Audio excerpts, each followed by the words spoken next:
Ciao, bonjour à tous. Aujourd'hui, nous allons parler des incoterms.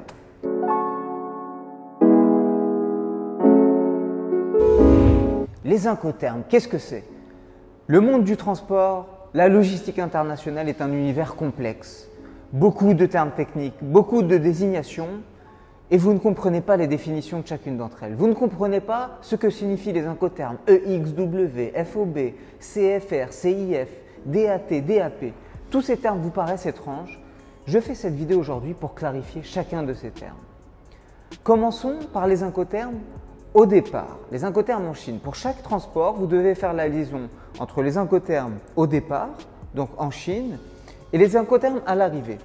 Les incoterms au départ, quels sont les principaux incoterms utilisés en Chine?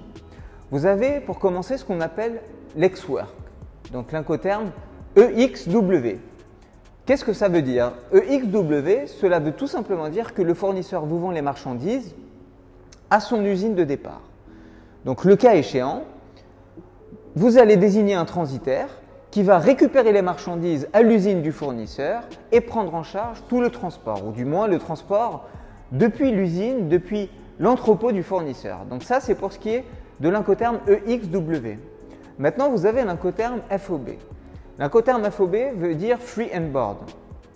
Donc Free and Board, c'est quand le fournisseur livre les marchandises au terminal de départ. Alors beaucoup d'entre vous pensent que le fait d'acheter les marchandises en FOB va vous faire économiser de l'argent. En fin de compte, pas vraiment. Pourquoi? Parce que quand le fournisseur vous vend les marchandises sous cet incoterme, eh bien le pré-transport, le coût du transport depuis son usine, depuis ses entrepôts jusqu'au port de départ va être intégré dans sa facture. Donc d'une manière ou d'une autre, vous allez payer ces frais. Ce qu'on vous conseille naturellement, c'est de confier le fret et le pré-transport, donc le transport depuis l'usine jusqu'au port de départ, à un prestataire logistique. Donc le FOB, l'incoterme FOB, au-delà du pré-transport, cela englobe également la déclaration en douane, donc toutes les charges export, ce qu'on appelle les charges export. Donc pour résumer les deux principaux incoterms utilisés en Chine, vous avez l'EXWORK, EXW, donc le cas échéant, c'est le transporteur qui va directement récupérer les marchandises en Chine et les amener au port de départ. Donc ça englobe le prix du camion, donc le prix du trucking, de l'enlèvement des marchandises et le prix des charges export, donc déclaration en douane, frais de manutention, etc. Et vous avez d'un autre côté le Free and Board, le FOB, où le fournisseur vous livre les marchandises au port de départ et où il intègre dans son prix le pré-transport, donc le trucking, le camion et toutes ses charges export, la déclaration en douane, etc. Voilà, donc ça, c'est les deux principaux incoterms utilisés en Chine. Maintenant, quels sont les incoterms à destination? Quels sont les incoterms en France ou dans d'autres pays d'ailleurs, parce que les incoterms sont valables pour tous les pays. Vous avez ce qu'on appelle le DAT, Delivery at Terminal. Donc le DAT, cela veut tout simplement dire que les marchandises sont livrées au terminal de destination. Donc ça peut être Le Havre, Fos-sur-Mer ou bien même Anvers en Belgique.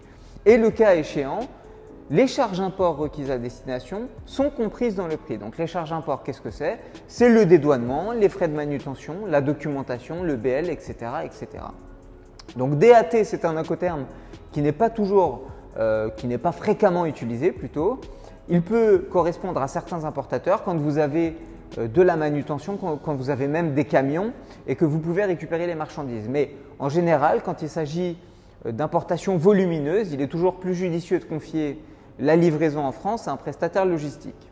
Donc ça, c'est pour ce qui est de l'incoterme DAT. L'incoterme DAP veut dire Delivery at Place. Donc le cas échéant, les marchandises, une fois arrivées au port de destination, sont dédouanées et livrées jusqu'à votre domicile, votre usine, votre entrepôt. Donc ça, c'est pour ce qui est de l'incoterme DAP qui est le plus fréquemment utilisé. Donc si on fait un résumé et si on fait la liaison entre les incoterms au départ en Chine et les incoterms à destination, vous pouvez comprendre quelles sont les responsabilités de chaque partie dans l'importation de vos marchandises. En fait, les incoterms, c'est tout simplement à partir de quel moment le fournisseur délègue les responsabilités du transport et à partir de quel moment le transporteur est responsable de votre importation, responsable du transport. Donc si c'est par exemple une expédition EXWORK DAP, qu'est-ce que ça veut dire? Ça veut tout simplement dire que le transporteur, le transitaire va prendre en charge les marchandises à l'usine, ex-work, et les livrer jusqu'à votre usine, vos entrepôts, peu importe, donc DAP, Delivery at Place. Si je vous dis une expédition ex-work DAT, eh bien là, le transitaire va prendre en charge les marchandises depuis l'usine jusqu'au terminal de départ. Et l'importateur pourra récupérer les marchandises dans les entrepôts qui seront non loin du port en général et puis gérer la livraison des marchandises jusqu'à son usine ou bien son domicile. Voilà. Un point extrêmement important sur lequel j'aimerais attirer votre attention.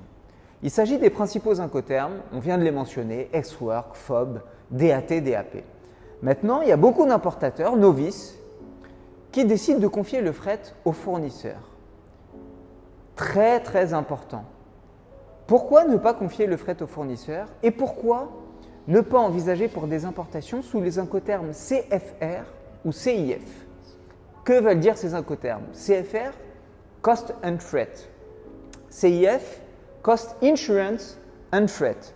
Donc en gros, ça veut dire que le fournisseur vous vend les marchandises en incluant dans sa prestation le fret maritime. Alors pourquoi cet incoterm est vivement déconseillé pour les importateurs? Et d'ailleurs, très souvent, les importateurs qui ont eu recours à cet incoterm pour leurs premières importations en général se rendent compte que ce n'était pas du tout le choix le plus judicieux, et cela pour certaines raisons. Quelles sont ces raisons? Quand vous avez recours à l'incoterm CFR, votre fournisseur vous vend le fret et vous laisse vous débrouiller, en gros, avec toutes les charges import qui seront requises. Quand il s'agit de LCL, on l'a vu dans d'autres vidéos, le LCL, c'est le groupage maritime. Eh bien, votre fournisseur, qui est un fabricant ou une trading company, donc un intermédiaire, n'a aucun accord avec les dégroupeurs en France. Forcément, son cœur de métier, ce n'est pas du tout le transport, c'est un fabricant ou un grossiste en Chine, donc il n'a absolument pas de contact et de relations commerciales avec les dégroupeurs en France. Qu'est-ce qu'un dégroupeur? C'est très simple, quand vos marchandises sont importées par le biais du groupage maritime, donc du LCL, eh bien les marchandises, quand elles arrivent au port de destination, elles doivent être dégroupées. Forcément, vos marchandises sont disposées dans un conteneur parmi celles d'autres clients et les dégroupeurs en France doivent dégrouper ces marchandises, donc identifier le lot dans le conteneur, les sortir du conteneur et puis par la suite les dédouaner et les livrer. Donc ces frais de dégroupage sont très élevés quand il n'y a pas d'accord entre une compagnie maritime ou des transitaires et les dégroupeurs. Et c'est le cas d'ailleurs pour les fabricants chinois. Ils n'ont pas d'accord ou de relation commerciale avec ces dégroupeurs, donc forcément quand ils expédient le fret comme ça à des prix qui semblent au premier abord très peu élevés et très compétitifs, eh bien il s'avère qu'à destination, vous avez des frais de dégroupage qui sont extrêmement élevés. Donc sur le plan financier, ce n'est pas du tout le choix le plus judicieux, d'autant plus que sur le plan pratique, ça peut s'avérer très compliqué d'un point de vue administratif et documentaire, parce que si le fournisseur ne connaît pas la législation, ne connaît pas la documentation à fournir en fonction du pays d'importation, vous allez peut-être vous faire confisquer les marchandises, tout simplement. Donc que ce soit sur le plan financier ou pratique, il est toujours plus judicieux de confier le fret à un prestataire logistique qui a, dans un premier temps, des prix de fret all-in. Les prix de fret all-in, ça veut dire qui englobe d'ores et déjà les frais de dégroupage, donc pas de mauvaise surprise à l'arrivée d'un point de vue tarifaire. Et au-delà de ça, vous avez un transitaire dont la logistique est le cœur de métier qui va vérifier l'alias documentaire avant l'importation de vos marchandises. Donc voilà pour les incoterms à éviter à tout prix. Il est toujours plus judicieux de confier la totalité du transport à un prestataire logistique dont la logistique donc, est le cœur de métier, qui maîtrise le transport en Chine et en France. C'est la raison pour laquelle nous vous invitons à nous confier vos importations. J'espère que cet exposé, que cette petite vidéo vous aura été utile, qu'elle vous aura apporté plus d'éléments de compréhension concernant les incoterms, ce qu'ils veulent dire. Je reste disponible pour toute information et je vous dis à très bientôt. 再见。